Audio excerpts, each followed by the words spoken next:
ओम शांति। बाबा good morning. आज बाबा के 3 सितंबर 2022 के महावाक्य हैं। बाबा ने सार में कहा, मीठे बच्चे, शरीर पर कोई भरोसा नहीं, इसलिए जो शुभ कार्य करना है वो आज कर लो, कल पर नहीं छोड़ो। बाबा ने प्रश्न पूछा, अपना खाना आबाद करने अर्थात माला माल होने की युक्ति क्या है? तो बाबा ने उत्तर में कहा, शिव बाबा को अपना वारिस बना दो तो वो तुम्हें 21 जन्मों के लिए माला माल कर देंगे। ये एक ही है जो सबका बच्चा बन सबका खाना आबाद कर देते हैं, परंतु कई डरते हैं, समझते हैं शायद कुछ देना पड़ेगा। बाबा कहते हैं, डरने की बात नहीं है, तुम अपने बच्चों आदि को भी संभालो, उनकी पालना करो, परंतु याद इस बच्चे को करो तो तुमको लाल कर देगा। अगर इस बच्चे पर बलि चढ़े तो तुम्हारी बहुत सेवा करेगा। ओम शांति। इस समय सब सेंटर्स पर जो भी बच्चे बैठे हैं वो जरूर समझते होंगे कि हम शिव बाबा के महावाक्य सुनते हैं और कोई ऐसी संस्था नहीं होगी, क्योंकि शाखाएं तो बहुतों की है ना। वो भले टेप आदि भी भरते होंगे, जहाँ उन्हों की हेड ऑफिस होंगी, जहाँ उन्हों का गुरु रहता होगा उसको ही याद करते होंगे। निराकार परमपिता परमात्मा को तुम्हारे सिवाय और कोई भी याद नहीं करते होंगे। इस संगम पर ही पारलौकिक बाप आते हैं, बच्चों को बैठ परिचय देते हैं और बच्चे निश्चय बुद्धि होकर उस धुन में रहते हैं। परमपिता परमात्मा इस समय ही मुरली चलाते हैं। शास्त्रों में भी है कि श्री कृष्ण मधुवन में मुरली बजाते हैं। मधुवन तो मुख्य है एक, बाकी सब जगह मुरली जाती है। मनुष्यों की बुद्धि में तो है श्री कृष्ण मुरली बजाते हैं, शिव बाबा मुरली चलाते हैं। ये किसी की बुद्धि में कभी आ ना सके, ये किसी को पता नहीं है। जहाँ जहाँ तुम्हारे सेंटर्स खुलते हैं सभी ये समझते हैं शिव बाबा की मुरली बजती है ब्रह्मा द्वारा, जो फिर सब ज्ञान गंगाएं सुनकर औरों को सुनाती हैं। बुद्धि में तो शिव बाबा याद है ना। शिव बाबा जिसको भगवान कहा जाता है, शिव बाबा मुरली सुनाते हैं, ये कोई भी शास्त्रों में नहीं है। तुम बच्चे कहाँ भी समझते हो ये मुरली जो छपकर आई है ये शिव बाबा की ही आई है। हम ये मुरली जो सुनते हैं पढ़ते हैं तो हमें सबको पता है ना, ये शिव बाबा ने चलाए हुए महावाक्य हैं ब्रह्मा बाबा के द्वारा, जो हम सुन रहे हैं, सुना रहे। शिव बाबा बिगर तो और कोई सिखा ना सके। बाप ही कहते मुझे याद करो तो मैं वर्षा दूंगा। बाबा बच्चों को समझाते रहते हैं कि माम एकम याद करो और कोई भी नाम रूप को याद नहीं करो। साकार मनुष्यों के फोटो आदि तो जन्म जन्मांतर इकट्ठे करते आए हो, उपासना करते आए हो। देवताओं आदि के चित्र रखना ये सब तुम्हारा छूट जाता है। भक्ति मार्ग में आत्माएं परमात्मा बाप को याद करती हैं। शरीर को तो तब याद करते हैं जब देह अभिमानी बन जाते हैं। बाप घड़ी घड़ी कहते हैं अपने को आत्मा समझ बाप को याद करते रहो। आत्मा ही पतित दुखी बनी है। आत्मा कहती है मैं महाराजा था अब रंक बन गया हूँ। तुमको अब स्मृति आई है हम बाबा के बच्चे हैं। क्या स्मृति आई? हम बाबा के बच्चे हैं, भगवान ने हमें अपना बनाया है। बाप से हमने वर्षा पाया था, अब बाप कहते हैं सबको बाप का परिचय दो। इन जैसा शुभ कार्य कोई होता नहीं है। हाँ, किसी भी बाबा, कोई भी बच्चे को बाबा का परिचय दे करके भगवान के घर तक पहुंचाना, हाँ, भगवान की पहचान कराना, इससे बड़ा पुण्य कोई और नहीं होता है। इस शुभ कार्य में देरी नहीं करनी चाहिए। शरीर पर भरोसा नहीं है, ना जवान पर ना बूढ़े पर, इसलिए जो कुछ करना है सो आज करना चाहिए।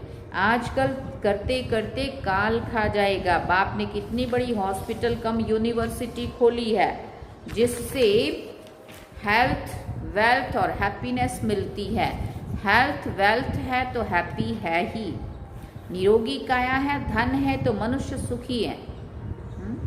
तो बाप कहते हैं जिसको शुभ कार्य करना है वो कर लो।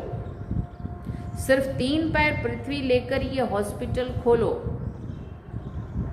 सबको बाप का परिचय दो। बाप स्वर्ग का रचयिता है तो जरूर बाप से स्वर्ग का वर्षा मिलना चाहिए। भारतवासियों को वर्षा पाना था। इन बातों को भारतवासी सहज समझ सकेंगे। भगवान को ढूंढने के लिए मंदिर हैं। आर्य समाजी लोग तो देवताओं को मानते ही नहीं है, इसलिए समझते हैं ये चित्र आदि जो बनाए हैं वो सब पाखंड है। विघ्न तो बहुत पड़ते रहेंगे, समझाना तो बड़ा सहज है। बाप का फरमान है जल्दी मेरे साथ सगाई कर दो। सगाई तो कर दो। सगाई करने से ही वर्षे के हकदार बन सकते हैं। अगर हमने बाबा को नहीं माना या बाबा के नहीं बने तब तक हम वर्षे के अधिकारी नहीं बन सकते। बाप रूहानी सर्जन है, तुम उनके बच्चे कहलाते हो तो तुम भी सर्जन ठहरे। जरूर आत्माओं को ज्ञान इंजेक्शन लगाना पड़े। मन मना भव ये बड़े से बड़ा इंजेक्शन है। बाबा की याद से ही सब दुख दूर हो जाते हैं। योग से पुण्य आत्मा बन जाते हैं। ये एक ही दवाई है योग की। बच्चा जन्मता है, बाप की गोद में जाता है और वर्षे का मालिक बन जाता है। तुमको अभी पता है कि हम बेहद के बाप से वर्षा लेते हैं याद से। याद में ही अनेक प्रकार के विघ्न पड़ते हैं, इसलिए याद को पक्का करते जाओ। सिर्फ 3 पैर पृथ्वी के लेकर ये हॉस्पिटल खोलो। ये 3 पैर है ना, नहीं तो ऐसी ऊंची कॉलेज के लिए तो 50-60 एकड़ जमीन होनी चाहिए। सुना, 3 पैर पृथ्वी के लेकर ये हॉस्पिटल खोलो। ये 3 पैर ही है ना, माना छोटी सी जगह, अगर समझो 1000-2000 स्क्वायर फीट 5000 भी है तो है तो उस हिसाब से छोटी है ना, जहाँ मनुष्य आकर पड़े, ज्ञान इंजेक्शन लगाते जाएं। गायन भी है 3 पैर पृथ्वी के नहीं मिले थे और फिर विश्व के मालिक बन गए। तुम विश्व के मालिक बनते हो ना। 3 पैर पृथ्वी के कोई बड़ी बात नहीं है। फिर आहिस्ते आहिस्ते बढ़ता जाएगा। फाउंडेशन लगाया तो कितने सेंटर्स खुल गए, कितने कौड़ी से हीरे जैसा बनते हैं। करने वाले को ही बहुत फायदा है। बहुतों के कल्याण के लिए हॉस्पिटल अथवा कॉलेज खोले जाते हैं। ये भी ऐसे है, बाहर में बोर्ड लगा दो, क्लिनिक फॉर हेल्थ वेल्थ 21 जन्मों के लिए, माना 21 जन्मों के लिए।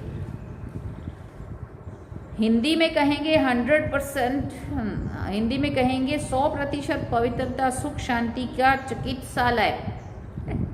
सुना, परंतु बच्चों में सर्विस करने का शौक नहीं है। कुटुंब आदि के जाल को मकड़ी का जाल कहा जाता है। जाल में खुद फंस जाते हैं। बाप आकर रावण रूपी मकड़ी के जाल से निकालते हैं। सतयुग में ऐसे नहीं कहेंगे, यहाँ भी आप पे ही अपनी जाल में फंस मरते हैं। ये है ही रावण का राज। कितनी बड़ी बड़ी रावण की जाल है सारी सृष्टि पर। सभी शोक वाटिका में बैठे हैं। इस रावण की जेल में सब साधु संत आदि फंसे हुए हैं। अब बाप कहते इन सब को भूल अपने को आत्मा निश्चय करो और सबको यही रास्ता बताते रहो।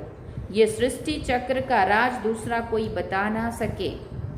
बाप कहते इन सब को छोड़ माम एकम याद करो। याद से ही तुम्हारे सब पाप मिट जाएंगे। शुभ कार्य में देरी नहीं करनी चाहिए। मिसाल भी देते हैं, देरी करते करते मर जाते हैं।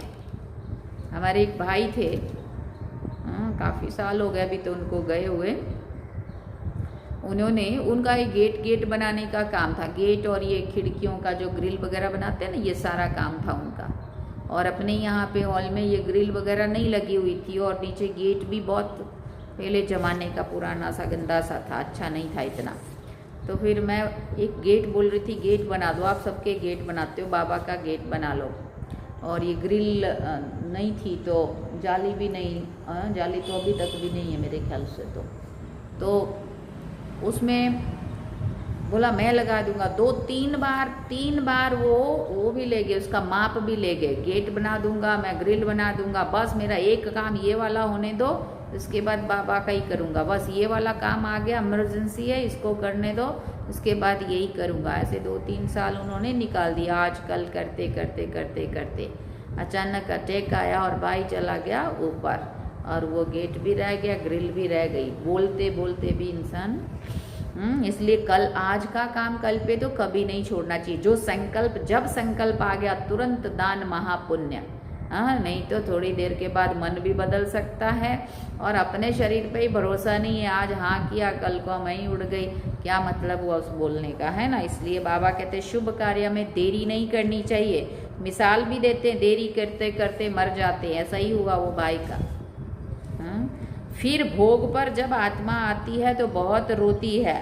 फिर बोला जाता है कि देखो तुमने देरी की, आज कल करते करते काल खा गया, अब ज्ञान तो उठा नहीं सकते हो, ऐसे ऐसे उलाना दिया जाता है।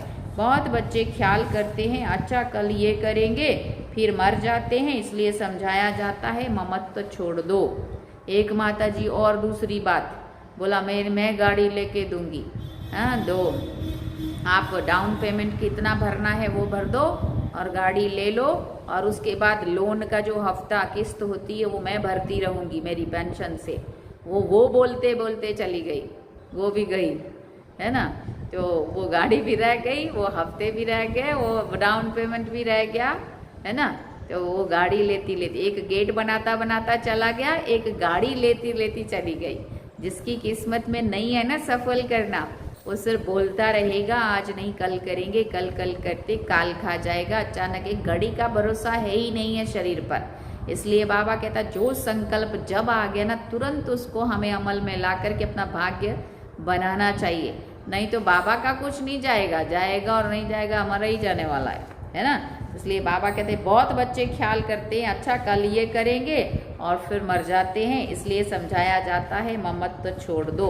हाँ, बोला ये घर भी बाबा के नाम लिख दूंगी, है ना, गाड़ी भी ले लेंगे, घर बाबा के नाम लिख देंगे। वो दारू पीने वाले लोगों के लिए वो घर छोड़ दिया, है ना, तो क्या सफल हुआ, अपनी खुद की कमाई।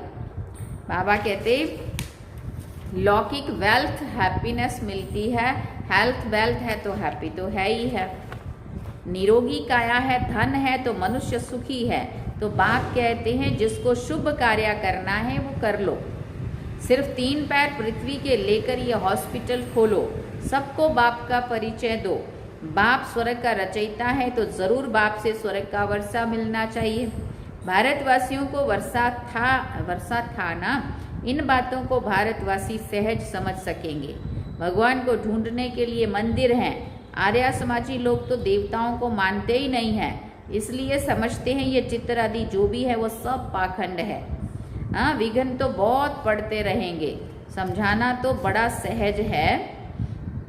बाप का फरमान है जल्दी मेरे साथ सगाई कर दो तो वर्षे के हकदार बन सकते हो। बाप रूहानी सर्जन है, तुम उनके बच्चे कहलाते हो, तो तुम भी तो सर्जन ठहरे ना। जरूर आत्माओं को ज्ञान का इंजेक्शन लगाना पड़े। मन मना भव ये बड़े से बड़ा इंजेक्शन है। बाबा की ही याद से सब दुख दूर हो जाते हैं, योग से पुण्य आत्मा बन जाते हैं। ये एक ही दवाई है योग की। बच्चा जन्मता है, बाप की गोद में जाता है और वर्षे का मालिक बन जाता है। तुमको अभी पता है कि हम बेहद के बाप से वर्षा पाते हैं याद से। याद में ही अनेक प्रकार के विघ्न पड़ते हैं, इसलिए याद को पक्का करते जाओ। सिर्फ 3 पैर पृथ्वी के लेकर यह हॉस्पिटल खोल दो। बाबा ने कितनी बार कह दिया अभी तक। ये 3 पैर है ना, नहीं तो ऐसी ऊंची कॉलेज के लिए तो 50-60 एकड़ जमीन होनी चाहिए।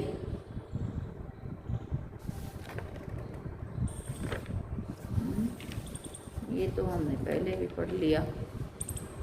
बाबा कहते लौकिक संबंधी क्या चल रहा था, हम क्या सुन रहे थे। आजकल करते करते काल खा गया, अब ज्ञान तो उठा नहीं सकते हो, ऐसे उलाना दिया जाता है। बहुत बच्चे ख्याल करते हैं अच्छा कल ये करेंगे, फिर मर जाते हैं, इसलिए समझाया जाता है ममत्व छोड़ दो। लौकिक संबंधी तुम्हारा कोई कल्याण करने वाले नहीं है, ये बात पक्की कर लो। जिन लौकिक संबंधी एक जन्म के संबंधियों के लिए हम सब कुछ छोड़ना चाहते हैं ना, अपने साथ भी हम दुश्मनी करते, अपने को गरीब बना के ले जाएंगे हम ऐसे ही, है ना। हम अपने लिए नहीं करेंगे कुछ भी, हम रह जाएंगे गरीब के गरीब, आगे जाके दास दासियां प्रजा बन लेंगे और मोहवश अपना जो कुछ है वो अपने लौकिक संबंधियों के लिए ही छोड़ेंगे।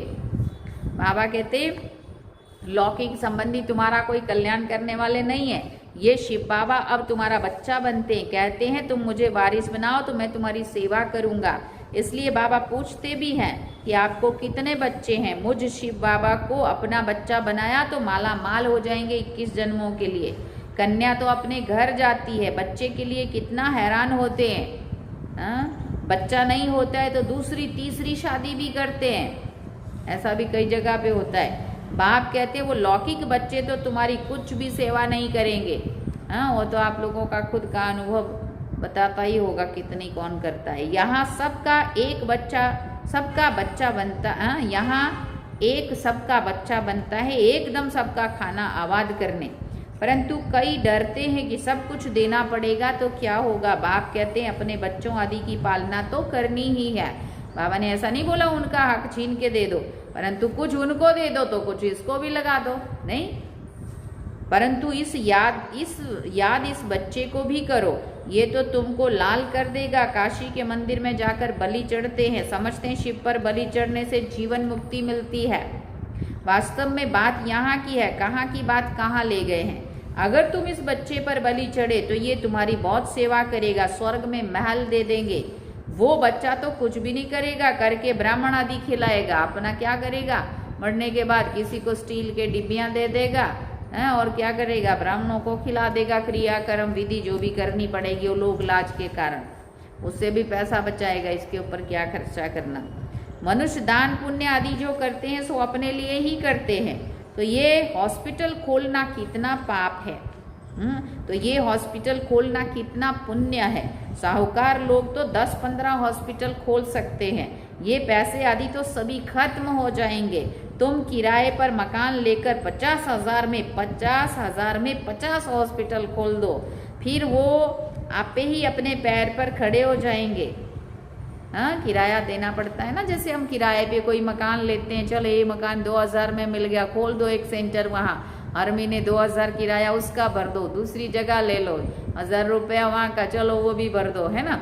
तो ऐसा 50,000 समझो मेरा एक महीने में भाड़े का ही कहीं कहीं अगर मेरे पास है इतना पैसा कि जो मैं ऐसा 10 सेंटरों का 5 सेंटरों का भी भाड़ा भर सकता हूँ या भर सकती हूँ, तो अपना तो सफल ही हो रहा है ना। चलो तुम करो सेवा तो उसका कमीशन तो मिलेगा ना, कि भाड़े पे रह के तुम जहाँ पे सेवा कर रहे हो वो भाड़ा मैं भर रहा हूँ या मैं भरने के निमित्त बन रही हूँ, तो उसका पुण्य कितना मिलेगा, है ना। अपना को सेवा उनकी हो रही और उसका कमीशन ऑटोमेटिकली मुझे मिलता रहेगा। क्यों?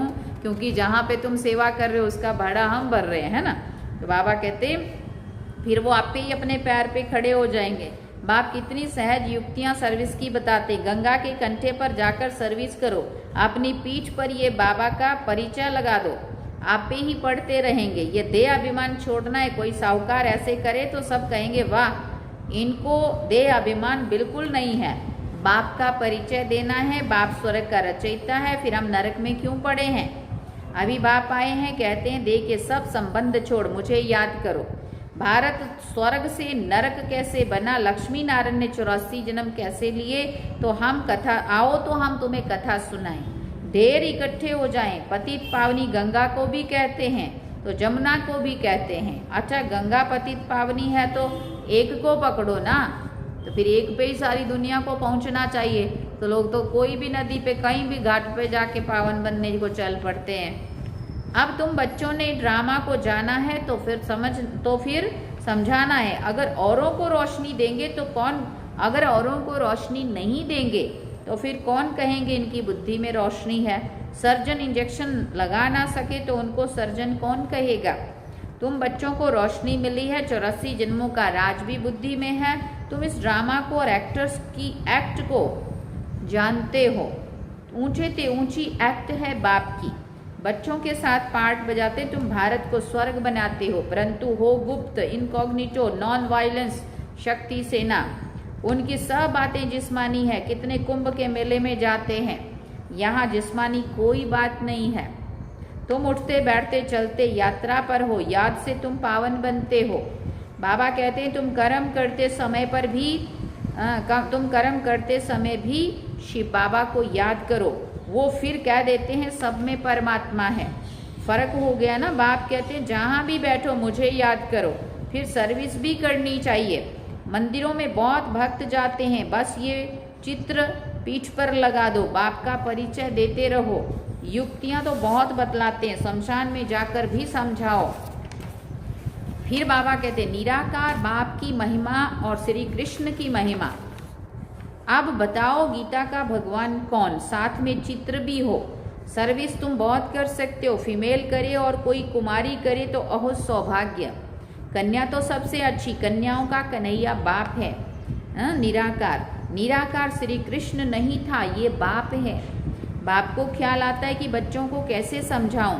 कल्प पहले भी ड्रामानुसार ऐसे ही समझाया था, फिर आज भी समझाता हूं, तो तुमको भी अंधों की लाठी बनना चाहिए। जिन बच्चों को परिचय मिलता है वो फिर औरों को भी ले आते हैं, उसका भी पुण्य होता है। अपने पास हिसाब रखो, जितना करेंगे फल तो मिलेगा ना। कोई को ले आते हैं तो उनका भी बहुत कल्याण हो जाता है। इस धंधे में बहुतों का अटेंशन चाहिए। सर्विस नहीं करेंगे तो मिलेगा क्या? सर्विस सर्विस और सर्विस। देखो बाबा कितना सेवा के ऊपर अटेंशन दिला रहे। तुम कहते भी हो हम गॉड की सर्विस पर हैं, घर की सर्विस भी भले करो। बाप शिक्षा देते बच्चों को कभी विकार में नहीं जाने देना। अगर वो तुम्हारी आज्ञा नहीं मानते हैं तो जैसे नाफरमान वरदार बच्चे ठहरे। अगर उनको धन दिया, उसने उससे पाप कर लिया तो उसका दंड भी तुम्हारे सिर पर आ जाएगा। बाबा तो राय देते हैं ना, परंतु बहुत हैं जो करके पीछे बताते हैं। तो बच्चों को सर्विस के लिए अनेक प्रकार की युक्तियां बताते हैं। तुम बच्चों को यही धंधा करना है, ट्रेन में भी यही सर्विस करते रहो तो बाप भी खुश होगा और भविष्य 21 जन्मों के लिए सदा सुख का वर्षा मिल जाएगा। अच्छा, मीठे मीठे सिकिल दे बच्चों प्रति माता पिता बाप दादा का याद प्यार और गुड मॉर्निंग। रूहानी बाप की रूहानी बच्चों को नमस्ते। हम रूहानी बच्चों की रूहानी माता पिता बाप दादा को दिलवा जान सिकवा प्रेम से याद प्यार, गुड मॉर्निंग, नमस्ते, थैंक यू बाबा, शुक्रिया बाबा। धारणा के लिए मुख्य सार है। पहला पॉइंट, माया ने जो बहुत बड़ी जाल बिछाई है, अब बाप की याद से उस जाल से निकलना है, शुभ कार्य में लग जाना है, किसी देहधारी की जाल में नहीं फंसना है, सबसे ममत्व तो निकाल देना है। दूसरी बात, ज्ञान की जो रोशनी मिली है वो सबको देनी है। देह अभिमान को छोड़ भिन्न भिन्न युक्तियों से सर्विस करनी है, अंधों की लाठी बनना है। वरदान में बाबा ने कहा अनेक प्रकार के भावों को समाप्त कर आत्मिक भाव को धारण करने वाले सर्व के स्नेही भव। देह भान में रहने से अनेक प्रकार के भाव उत्पन्न होते हैं, कभी कोई अच्छा लगेगा तो कभी कोई बुरा लगेगा। आत्मा रूप में देखने से रूहानी प्यार पैदा होगा। आत्मिक भाव, आत्मिक दृष्टि, आत्मिक वृत्ति में रहने से हर एक के संबंध में आते हुए भी न्यारे और प्यारे रहेंगे। तो चलते फिरते अभ्यास करो, मैं आत्मा हूँ, इससे अनेक प्रकार के भाव स्वभाव समाप्त हो जाएंगे और सबके स्नेही स्वतः ही बन जाएंगे। स्लोगन में बाबा ने कहा जिसके पास उमंग उत्साह के पंख हैं उसे सफलता सहज प्राप्त होती है। जिसके पास उमंग उत्साह के पंख हैं उसे सफलता सहज प्राप्त होती है। अच्छा, ओम शांति। ये थे आज के बाबा के महावाक्य जो हम सभी ने सुने। बाबा ने सार में कहा मीठे बच्चे, शरीर पर कोई भरोसा नहीं है, इसलिए जो शुभ कार्य करना है वो आज कर लो, कल पर नहीं छोड़ो। अच्छा, ओम शांति। अब हम बाबा को याद करें।